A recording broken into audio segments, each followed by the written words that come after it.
কিছুক্ষণ তের দিকে তাকিয়ে থাকার পর ওর ঘুমটাও দেখি ভেঙে যায়। আমাকে দেখার আগে আমি আমার ঘুমের ভাব ধরে সোফায় শুয়ে পড়লাম। তে উঠে ফ্রেশ হতে চলে গেল।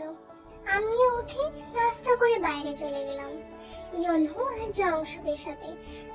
গতকাল রাতের ঘটনাগুলো ওদেরকে খুলে বললাম। সত্যি তে তোর কাছে ডিভোর্স চাইছে? তো আমি কি মিথ্যে বলছি? তো এখন কি করবি? দেখা যাক, ডিভোর্স দেওয়া ছাড়া আর কোনো অপশন নেই।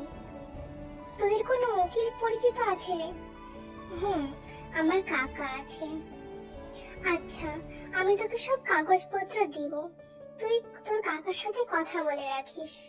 ওকে, চল, এখন মন খারাপ করে বসে থেকে লাভ নেই, একটু ঘুরে আসি। ও ঠিক বলেছে। আচ্ছা ঠিক আছে, চল। ওদের সাথে ঘোরাঘুরি করে 9টায় বাসায় ফিরলাম। দেখি আব্বু আম্মু সবাই রেগে আগুন হয়ে আছে। কিরে, তুই সারাদিন কোথায় ছিলি? এই তো ইয়নহু আর জংশুকের সাথে ছিলাম। মোবাইল ধরিসনি কেন? সাইলেন্স ছিল, বুঝতে পারি নাই। তোর মধ্যে কি কোনো সেন্স নেই? বাসার নতুন বউ রেখে বাইরে ঘুরতে লজ্জা করে না তোর? এমন বউ দিয়েছো যে আমার লাইফটাই শেষ করে দিল। আমি আস্তে আস্তে বললাম। কি বললি তুই? না কিছু না। খেতে আয়। খাবো না, বাইরে থেকে খেয়ে এসেছি। আর কোনো কথা না বলে সোজা রুমে চলে গেলাম। গিয়ে দেখি তে কার সাথে মোবাইলে কথা বলছে। আমাকে দেখে মোবাইলটা রেখে দিল। ওর এসব কাণ্ড দেখে মাথায় পুরো রক্ত উঠে গেল। আমাকে বলল, এই ডিভোর্সের ব্যাপারে কি করছিস? উকিলের সাথে কথা হয়েছে, অন্তত 6 মাস একসাথে থাকতে হবে। তোরই তো আমার 1 সেকেন্ডও সহ্য হয় না। না হলে এখানে আছেন কেন? চলে যান এখান থেকে। এতই যখন তারা, বিয়ে করেছেন কেন? তোকে বিয়ে করতে তো আমার বয়ে গেছে। নিজেকে কখনো আয়নায় দেখেছিস? তোর সাথে আবার যাই। ভদ্রভাবে কথা বলুন, এটা আমার বাসা, আপনার নয়। তোর বাসা দেখে আমাকে ধমকাচ্ছিস? লজ্জা হওয়া উচিত তোর। তোর ভালো লাগে না কেন যে এই ফালতু মেয়েকে বিয়ে করতে গেলাম কে জানে। রুম থেকে বের হয়ে সোজা ছাদে চলে গেলাম। ছাদে অনেকক্ষণ বসে থাকার পর রুমে আসলাম। তখন দেখলাম তে কার সাথে যেন কথা বলছে। আমাকে দেখে আরো হেসে হেসে কথা বলতে লাগলো। কিছু না বলে বালিশ নিয়ে সোফায় শুয়ে পড়লাম। সকালে ঘুম থেকে উঠে দেখি তে বিছানায় নেই, মনে হয় ওয়াশরুমে গেছে। মোবাইলটা টেবিলের উপর রাখা। আমি তাড়াতাড়ি উঠে মোবাইলটা নিলাম। বাহ, লক করা নেই। সাথে সাথে মেসেজগুলো দেখতে লাগলাম। আমি নাম্বারটা নিয়ে নিলাম। দরজায় আওয়াজ শুনলাম, মনে হলো তে এদিকে আসছে। আমি মোবাইলটা আরো তাড়াতাড়ি রেখে বাইরে চলে গেলাম। এভাবে তে আর আমার দিনগুলো চলতে লাগলো। আমি কলেজে যাওয়া শুরু করলাম। পরদিন থেকে তেও যায়। আম্মু বলেছে দুজনকে একসাথে যাওয়ার জন্য, কিন্তু তে আমাকে পার্সোনালি নিষেধ করে দিয়েছে, সে আমার সাথে যাবে না। সেদিন ক্লাস শেষ করে আমি বাইরে এসে দেখি তে তার বন্ধুদের সাথে বসে বসে আড্ডা দিচ্ছে আর হাসাহাসি করছে। দেখেই রাগ হতে শুরু করলো। আমি কাছে গেলাম। চলেন। কোথায়? বাসায়। আমি তোর সাথে যাব না, তুই যা। তুই বলার কারণে সবাই হাঁ করে আমাদের দিকে তাকিয়ে আছে। আম্মু বলেছে আপনাকে সাথে করে নিয়ে যেতে। ওই কুত্তা, তোরে না বলেছে আমার উপর স্বামীর অধিকার খাটাতে আসবি না? যা, তুই তোর মাকে নিয়ে থাক। মাকে নিয়ে কোনো বাজে কথা বলবেন না, বললে কি করবি? আপনি বাসায় চলুন। এ কথা বলে আমি ওর হাতটা ধরে টানতে চাইছি, এমন সময় ঠাস করে আমার গালে সবারই চড় বসিয়ে দিল। তোর সাহস হয় কি করে আমার হাত ধরার, বেহায়া কোথাকার! এ কথা বলে তে উঠে চলে গেল। আমি গালে হাত দিয়ে দাঁড়িয়ে রইলাম। পুরো ক্যাম্পাসের ছাত্রছাত্রী আমার দিকে তাকিয়ে আছে। লজ্জায় আমার মাথা কাটা গেল। আমি আর দাঁড়িয়ে না থেকে একটা পার্কের পাশে এসে বসে রইলাম। এমন সময় তে মোবাইল থেকে নেওয়া নাম্বারটা কথা মনে হলো, চিন্তা করলাম কল দেব, কিন্তু না, দিলাম না, নাম্বারটা সেভ করে নিলাম। ইমোতে কানেক্ট হওয়ার পর প্রোফাইলের ছবিটা দেখলাম। একটা সুন্দর হ্যান্ডসাম ছেলে বাইকের ওপর বসে আছে, মনে হয় এই ছেলের সাথে তার রিলেশন চলছে। ছেলেটাকে দেখে কেমন যেন মনে হলো প্লে বয়। আমি ছবিটা নিয়ে আমাদের বন্ধুদের গ্রুপে দিলাম আর বললাম এই ছেলেকে দেখার সাথে সাথে আমাকে কল দিতে। তারপর ওখানে আরো কিছুক্ষণ থেকে বাসায় চলে এলাম। বাসায় যাওয়ার সাথে সাথে আম্মু এসে ঠাস করে একটা চড় বসে, আমি আবুলের মতো দাঁড়িয়ে রইলাম। মারলে কেন?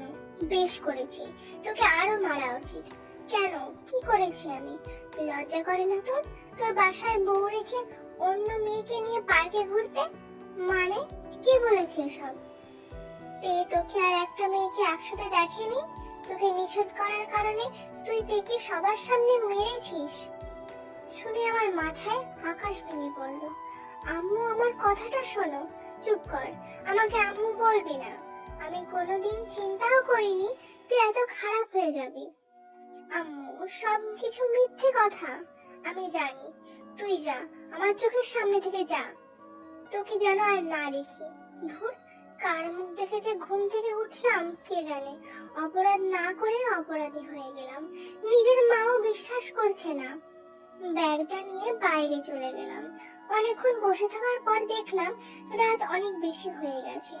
বাসায় না গিয়ে ইয়নোর বাসায় চলে গেলাম। কিরে, রাতের বেলা তুই এখানে কেন? সমস্যা হচ্ছে নাকি? বলে বল, চলে যাচ্ছি। আরে পাগল নাকি? কিসের সমস্যা? তোকে তো জোর করেও নিয়ে আসা যায় না, কিন্তু নিজে থেকে আসলি, তাও আবার রাতের বেলায়, তাই জিজ্ঞাসা করলাম। আচ্ছা বাদ দে, ভিতরে আয়। ভেতরে যাওয়ার পর ওর আব্বু আম্মুকে সালাম করে ওর রুমে চলে গেলাম। ফ্রেশ হয়ে আসলাম, দেখি আব্বু বারবার কল দিচ্ছে। আমি কেটে দিয়ে সুইচ অফ করে দিলাম। ইয়নু আর আম্মু এসে খাওয়ার জন্য ডাকতে লাগলো। দুজনে গিয়ে খেয়ে আসলাম। ইয়নু বলল, এবার বল কাহিনী কি? আমি পুরো ঘটনাটা ইয়নুর সাথে শেয়ার করলাম। ইয়নু বলল, তাহলে এই ব্যাপার। আচ্ছা, তোর কাকার সাথে ডিভোর্সের ব্যাপারে কথা বলেছিস? কিছুদিনের মধ্যেই ডিভোর্স পেপার চলে আসবে, তুই একটু বলিস যেন তাড়াতাড়ি দিয়ে দেয়। আচ্ছা ঠিক আছে। তারপর ইয়নুর সাথে ঘুমিয়ে পড়লাম। পরের দিন ইয়নুদের বাসা থেকে সরাসরি কলেজে চলে গেলাম।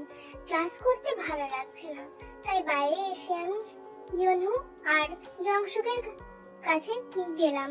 গিয়ে গাছতলায় বসে আছি, দেখলাম সে একটা ছেলের সাথে বাইকে করে কলেজে আসছে। বাইক থেকে নেমে ছেলেটার হাত ধরে উপরে যেতে লাগলো। দেখে আমার মাথা খারাপ হয়ে গেল। আরে সে তো এখনো আমার বউ, ডিভোর্স হওয়ার পর যে যা ইচ্ছা করুক, কিন্তু এখন কেন? রাগে আমার লোম দাঁড়িয়ে গেল। তারপর আমি উঠে তের কাছে যেতে লাগলাম। কিরে, কই যাস? তোরা দাঁড়া, আমি আসছি। দাঁড়া, আমরাও আসছি। তারপর তিনজন মিলে তের সামনে গেলাম। আপনি এই ছেলেটার হাত ধরেছেন কেন? সেটা কি তোকে বলতে হবে? অবশ্যই, বলে যাবেন না আমি আপনার স্বামী। তোকে আমি স্বামী হিসেবে মানি না। তোকে না বলেছি আমার উপর স্বামীর অধিকার খাটাতে আসবি না। আপনি না মানলে কিছু করার নাই। আপনি এখন আমার স্ত্রী, আমাদের এখনো ডিভোর্স হয়নি, সো আপনাকে আমার কথা মতো চলতে হবে। যদি না চলি কি করবি? দেখবেন কি করব। আমি আস্তে আস্তে তের কাছে যেতে লাগলাম আর সে পিছোতে লাগলো। আমি তের সামনে গিয়ে তের পাশে থাকা ছেলেটাকে একটা ঘুষি মারি। আমার কর্মকাণ্ড দেখে সবাই হা হয়ে তাকিয়ে আছে। ছেলেটার কলার চেপে ধরলাম, এই হালার পুত, কি নাম তোর? লজ্জা করে না অন্যর বউয়ের সাথে প্রেম করতে? তুই জানিস আমি কে? তুই আমেরিকা প্রেসিডেন্ট হলেও আমার দেখার টাইম নেই। তোকে যদি তের সাথে দেখি তো তোর খবর আছে। দেখ তোর কি হাল করি এবার। সাথে সাথে মোবাইলটা বের করে কাকে যেন কল দিতে চাইছিল, আর মোবাইলটা নিয়ে আছাড় দিয়ে ছুঁড়ে ফেললাম। তারপর ছেলেটাকে আর একটা ঘুষি দিলাম, টুটকিতে রক্ত বের হচ্ছে। ইয়নু আর জংশুক এসে আমাকে টেনে নিয়ে গেল। তে আর রেগে যাওয়া দেখে ভয় কাঁপতে লাগলো। ইয়ানহার জংশুক সাথে সাথেই নিচে চলে আসলাম। কলেজের পেছনে গিয়ে অনেকক্ষণ বসে রইলাম, কিছুই ভালো লাগছে না। কলেজ ছুটি হয়ে গেছে। ইয়ানহার জংশুক বসে রইলাম। অনেকক্ষণ পর আমরা উঠে হাঁটা দিলাম। পরে ইয়নহুয়া জংশুক কাছ থেকে বিদায় নিয়ে বাসার দিকে রওনা দিলাম। ওরা ওদের বাসায় চলে গেল। দুপুরবেলা রাস্তার মানুষজন খুব একটা বেশি নাই, একেবারে নেই বললেই চলে। খেয়াল করে দেখলাম দুটো ছেলে সিগারেট টানতে টানতে আমার পিছনে আসতে লাগলো। আর একটু যাওয়ার পর আর চারজন একটা গলি থেকে বের হয়ে আসলো। দেখতে মাস্তান টাইপের, আমার পিছু পিছু আসতে লাগলো। হঠাৎ করে একটা ছেলে পেছন থেকে আমার ঘাড়ের ওপর হাত দিয়ে চেপে দেয়। আমি পেছনে তাকাই, কি সমস্যা, ঘাড়ে কেন হাত দিলেন? আগুন আছে, সিগারেট ধরাবো? না, আমি ওসব খাই না। অন্য একটা ছেলে পাশ থেকে বলল, আইছে আমার লক্ষ্মী ছেলে, ওসব খায় না। কি ব্যাপার, আপনাদের সমস্যা কি? আমার কোনো কথার উত্তর না দিয়ে একটি ছেলে এসে আমার মুখ চেপে বাকিগুলো এসে আমার উপর ঝাঁপিয়ে পড়ে। একা ওদের সাথে পেরে উঠতে পারছি না, ওরা অনেক বাজে ভাবে আমাকে মারে। দুজনে আমার হাত ধরে রাখে, বাকিগুলো মুখে আর বুকে ঘুষাতে লাগে। মুখ দিয়ে রক্ত পড়ছে। আমি দাঁড়িয়ে থাকতে না পেরে শুয়ে পড়লাম। দেখলাম তে আর ওই ছেলেটা বাইক নিয়ে আসলো। ছেলেটাকে দেখি সবাই বলল, মরে গেলে নদীতে গিয়ে ফেলে দিস। তে ওর কথা শুনে হাসছে। তারপর দুজন বাইক নিয়ে চলে গেল। একটা ছেলে লাঠি দিয়ে মাথায় আঘাত করলো। তারপর আর কিছু মনে নেই। যখন জ্ঞান আসলো নিজেকে হাসপাতালে আবিষ্কার করলাম। দেখলাম ইয়নহুয়া জংশুক পাশে বসে আছে। এখন কেমন লাগছে? মোটামুটি। আম্মু কই? এতক্ষণ ছিল, আমরা তাকে বাসায় পাঠিয়ে দিয়েছি। এই দুদিন এখানে থেকে তিনি অসুস্থ হয়ে গেছে। তার মানে 2 দিন পর জ্ঞান আসলো। শরীরের প্রত্যেকটা অঙ্গ ব্যথা করছে। অনেক কষ্টে উঠে বসলাম। তারপর ওদের বললাম, দেশ ছিল, একবার এসেছিল, ওর বাবা নাকি অসুস্থ, সেখানে চলে গেছে। ও আচ্ছা, তোর এই অবস্থা কি করে হলো? এই, তুই পাগল হয়েছিস? ও ঠিক মতো কথাই বলতে পারছে না, আর তুই ঘটনা জিজ্ঞাসা করছিস? আচ্ছা ভাই, চল, ওখানে বলবো। এখন বাসায় যাওয়া যাবে না, তোর আরো 2 দিন থাকতে হবে। এখানে থাকতে আর ভালো লাগছে না। আমাকে একটা কল দে, আজকেই চলে যাবো। তারপর আম্মু আসলো, এসে আমাকে ধরে কান্নাকাটি শুরু করে দিল। ডাক্তারের কাছ থেকে অনুমতি নিয়ে বাসায় চলে গেলাম। সেদিন রাতে ইয়নহুয়া জংশুক আমার সাথেই ছিল। তাদের সব ঘটনা খুলে বলি। ইয়নুকে বললাম তাড়াতাড়ি ডিভোর্স পেপারটা যেন রেডি করে। সেদিন 3জন একসাথে ঘুমিয়ে পড়লাম। পরের দিন দেখি তোর বাবার বাড়ি থেকে চলে আসছে। আমাকে দেখে বলল, কিরে, বেঁচে আছিস? আমি তো ভাবছি মারা গেছিস। তার আগে আমার রক্ত গরম হয়ে গেল। ইয়নহুয়া জংশুক সবকিছু শুনে ফেলেছে। ওদেরকে দেখে তে চোরের মতো রুম থেকে বের হয়ে গেল। সেদিনের থেকে ওর সাথে কথা বলি না, এমনকি নিজের রুমেও যায় না। অসুস্থতার জন্য কলেজ যেতে পারছি না। তে ঠিকই যাচ্ছে। কলেজে গিয়ে যে কি করে সেটা আমি খুব ভালো করেই জানি। এভাবে আরো 1 সপ্তাহ কেটে গেল। এর ব্যবহার আরো খারাপ হতে লাগলো। একদিন সকালবেলা ঘুরতে বের হয়েছি, এমন সময় ইয়ঞ্জনের কল আসলো। কিরে, কি অবস্থা? এই তো মোটামুটি। তোর অবস্থা কি? আছি আগের মতো। বন্ধু, তুই যে একটা ছেলের ছবি দিয়েছিলি মনে আছে? কি হয়েছে এখন? ওই ছেলেটা একটি মেয়ের সাথে পার্কে বসে আছে। আরে কি বলিস, কোন পার্ক? তারপর ইয়নহু আমাকে ঠিকানাটা দিল। ঘড়ির দিকে তাকিয়ে দেখি 11টা বাজে। তুই কি কলেজের নাম দিয়ে ছেলেটার সাথে পালিয়ে গেছে? কেমন জানি খারাপ লাগছে। বিয়ের পরে ওসব করে, আর ছেলেটাই বা কেমন?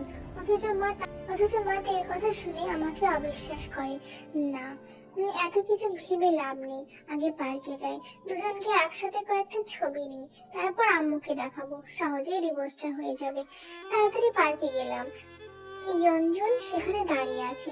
দুজনে ভিতরে গেলাম। দেখলাম সেই ছেলেটা যে লোক পাঠিয়ে আমাকে মেরেছে, তের বাইকে উঠে ঘোরাঘুরি করে সেইটা। ছেলেটাকে স্পষ্ট দেখা যাচ্ছে, কিন্তু মেয়েটাকে দেখা যাচ্ছে না। আমার কেমন যেন মনে হচ্ছে এই মেয়েটা তে নয়। উল্টো পথে গিয়ে দেখে আসলে মেয়েটা তে নয়। তার মানে ছেলেটা এইরকম আরো অনেক মেয়ের সাথে প্রেমের অভিনয় করেছে। শালারে, দেখলেই মনে হয় একটা প্লে বয়। কোনো কিছু না ভেবে ভিডিও করা শুরু করলাম। বাহ, কি সুন্দর, একজন আরেকজনকে জড়িয়ে ধরে আছে, হাতে হাত রেখে হাসাহাসি করছে। ইয়ঞ্জনকে বললাম, তুই ভিডিও করতে থাক, আমি যেটুকু করেছি সেটাও দেখে পাঠাই। সাথে সাথেই থেকে পাঠিয়ে দিলাম। তে ভিডিওটা দেখে আমাকে কল দেওয়া শুরু করলো, আমি ধরলাম না। তারপর সে আমাকে একটা এসএমএস দিয়ে জায়গাটা কোথায় সেটা বলার জন্য আমি পার্কের নাম সেন্ড করে দিলাম। 10 মিনিটের মধ্যেই তে সেখানে এসে হাজির। আমি আর ইয়ঞ্জন লুকিয়ে গেলাম। তে পাগলের মতো ছেলেটাকে খুঁজতে লাগলো, তারপর ছেলেটাকে দেখে ফেললো।